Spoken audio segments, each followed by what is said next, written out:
There was a time when beating the CPU in a fighting game actually meant something, whether it was how many you could beat in survival mode or what difficulty level arcade mode was on. But now that we can just play better people online anytime, this experience is kinda lost on us in the modern age. However, there is one exception to this: the bosses. I'm sure right now you're thinking of the ones that gave you a run for your time, your patience, and quarters. Be it for lore reasons, their design, or of course how cheap they were. I'm Babe Ruthless for EvoFGC, and these are the top 10 best bosses in fighting games. Number 10.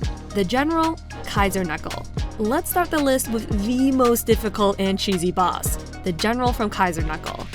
He is absolutely busted. From his teleports, command grabs, and his multiple projectiles, the General will truly test your patience. What are you supposed to do here? Just when you think you got a solid strategy, he'll make you throw that out the window by him just spamming his slide. The General's difficulty is so legendary, he's the only reason people know what this game is to begin with, putting him at number 10. Number 9. Night Terror Soul Calibur 3. It's fitting that the most underrated Soul Calibur entry has one of the most underrated bosses.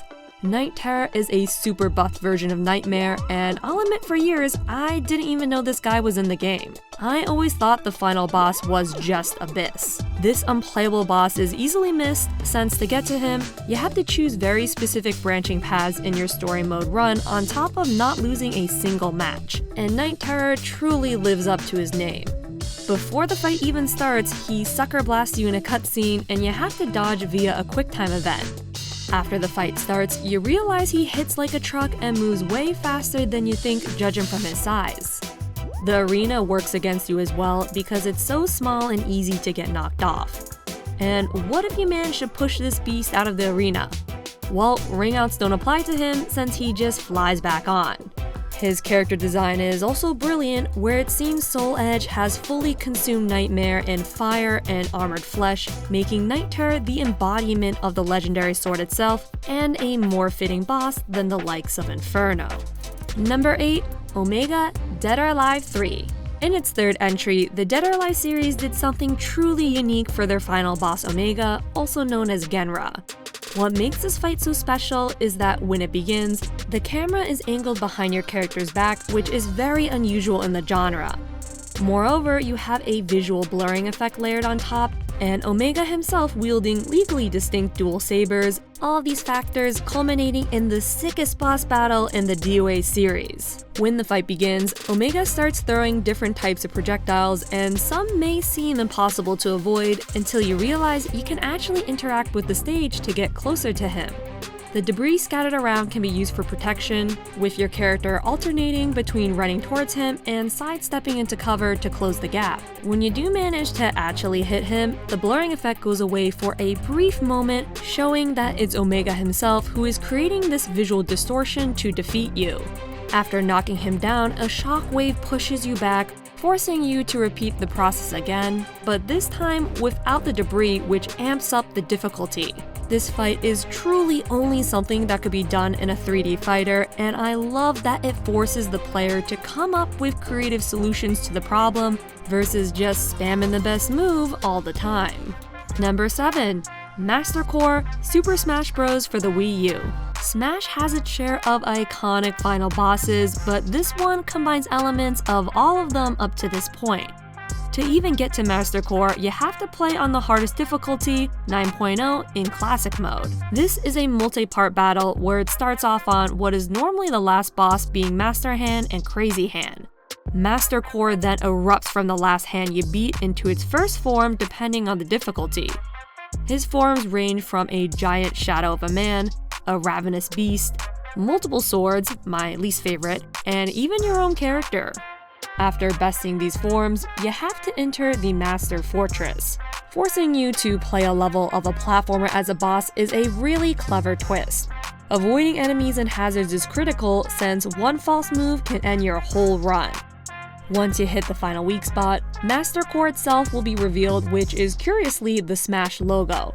All that's left is just to wail on this helpless marble. Just make sure you don't waste too much time finishing the job. Number 6. Reptile Mortal Kombat.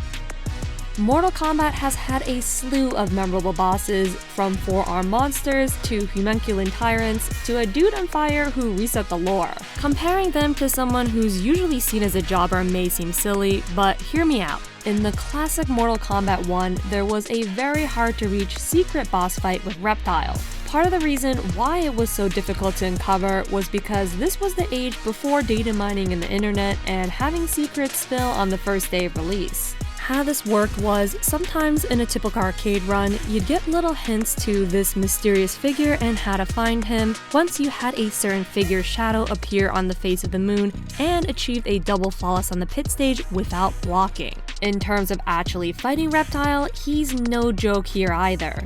He moves way faster than most of the cast, all while using Scorpion and Sub-Zero's moves. The backdrop being the bottom of the pit adds an air that this is forbidden, since you can't normally fight here like this place is for employees only.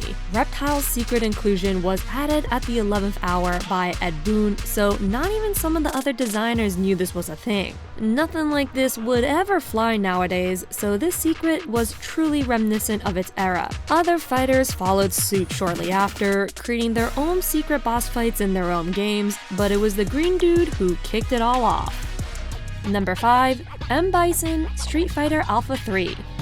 The Dictator M. Bison is a frequent boss of the Street Fighter series, and while most of these fights are enjoyable, they're pretty typical at the end of the day. Street Fighter Alpha 3, however, stands out to me with the most fitting backdrop this character has ever had. It's a dark, empty field with no one but you and Bison. The weather is harsh and even the clouds are working against you, with a big ol' Shadaloo logo looming above. The song is intense, pressure building like a bomb about to go off, which is not too off base. Once the red Bison bar below fills up, he unleashes a powerful Psycho Crusher that fills the screen, leaving little chance for survival. I think out of all the Street Fighter boss fights, this is one of my personal favorites since there's so much pressure to perform between Bison's meter, the song, and the fact that no matter how many credits you have, you only have one shot. If you lose, the bad ending plays, credits roll, and you have to try again from the very beginning. This raises the stakes quite a bit. Bison isn't as hard as someone like Akuma, but I love the stressful dynamic where on multiple fronts, you're on the clock to hurry up and beat this guy where the stakes couldn't be bigger, your money. Number 4. Nancy, Tekken 6. Back in the day, Tekken's bosses were mostly just regular-sized people. True Ogre was big, but you could still grab him and air juggle him like anybody else. But when Tekken 6 was shown off at arcades, there was a bonus stage with a humongous robot called Nancy MI847J. Let's just say Nancy. From a story perspective, these models are manufactured by the Mishima Zaibatsu and are used mostly as weapons. In the arcade mode right before fighting Jin, Nancy is presented as a bonus challenge. Interestingly, this is the first Tekken opponent where it's impossible to grab or juggle them. Nancy is locked in, and you need to have a full understanding of your movement options to avoid a swift defeat. The arsenal you're up against is a volley of missiles, bullets, and lasers, and just when you think you have the weapons figured out, she can also charge at you like a bull. The stage itself also appears to be a glass elevator, adding drama where this stage could give out at any time. Moreover, in another series first, you can be pushed out of the arena if you fall in the hole Nancy creates in the stage. If you lose, you have to replay the whole arcade mode to run it back with her. Nancy was such a fun idea for a boss. Tekken added somebody who broke all of the rules and made players think twice on how to even approach this mechanical behemoth. Number 3. Ino, Guilty Gear X2. Guilty Gear knocks it out of the park when it comes to their character designs, and the one above them all, at least for me, is the time-traveling guitarist witch Ino. She awaits as the final challenge in Guilty Gear X2. It'll start off as a typical CPU fight, but she'll eventually go to a corner of the stage and use her infamous Megalomania attack. For the most part, you'll be able to see where she's gonna strike by the markers that appear prior to the uninterruptible attack, making this boss fight more of a bullet hell. Getting hit by these will do a lot of damage too. Like with Master Core, this boss fight essentially forces you to play another genre around the structure of a fighter. The background may not seem impressive, but the deep red in the stage adds a sense of danger and otherworldliness. Not gonna lie though, her style is a big reason why I love this fight. The leather witch outfit on top of her electric guitar is one of the raddest designs I've ever seen in a game. I mean, what other boss goes into a sick guitar solo when they win? Number 2, Onslaught, Marvel vs. Capcom 1. The Marvel vs. series is known for having insane screen-filling supers and incredibly fast-paced gameplay. So the bosses had to compensate and make you feel insignificant in spite of all of that. Apocalypse was a fitting boss, but Onslaught in the first MVC was the perfect evolution. If you're not an avid comic reader, Onslaught is like a buffed up version of Magneto. In battle, his moves are fast and aggressive, using optic blasts and magnetic shockwaves. He can even teleport away from the fight to heal while he summons another character to bide time. Even after beating him, it's not over yet. He has a bigger second form that is much more mobile. You have to strike the head while avoiding his mighty hand and optic blasts. Better hope you're good at air combos on this one. I think it's clever to have the game put your aerial skills to the test after the first form, since that one was so grounded. Onslaught is the Marvel vs. Capcom boss for me that those before and after have yet to be able to match. Number 1. Omega Rugal, King of Fighters 2002 Unlimited Match. SNK fighters are legendary for their bosses. Geese Howard, Goen's, Mr. Karate, and so on. But if we were to pick one that's the whole package, it can't be anybody other than Rugal. From his suave swagger to him mocking previous bosses Geese and Krauser using their moves, Rugal is a boss among bosses. He appears in many games, but the defining fight has gotta be KOF 2002 Unlimited Match. I chose this game because while he is challenging in past titles, 2002 UM feels like his final form in a way. On top of his imperial swagger, he's a tough-as-nails boss. The input reading is in full force with his genocide cutter, while his dark barrier will keep you from spamming projectiles. His theme song just exudes power and makes the fight much more thrilling. Rugal will have you second-guess every move, making this a fight for your life. From the legendarily difficult to the ones your friends wouldn't believe you found, fighting game bosses got you extra credit for beating them since there's no grinding out levels to make it easier.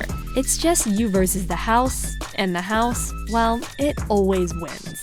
And that's my list. What do you think? Let us know in the comments, and if you want more deep dives into fighting games, check out my channel where I discuss multiple aspects of fighting games from the stages, collector's editions, and even the obscure spin-offs. Thanks again to Evo for having me, and see you next time.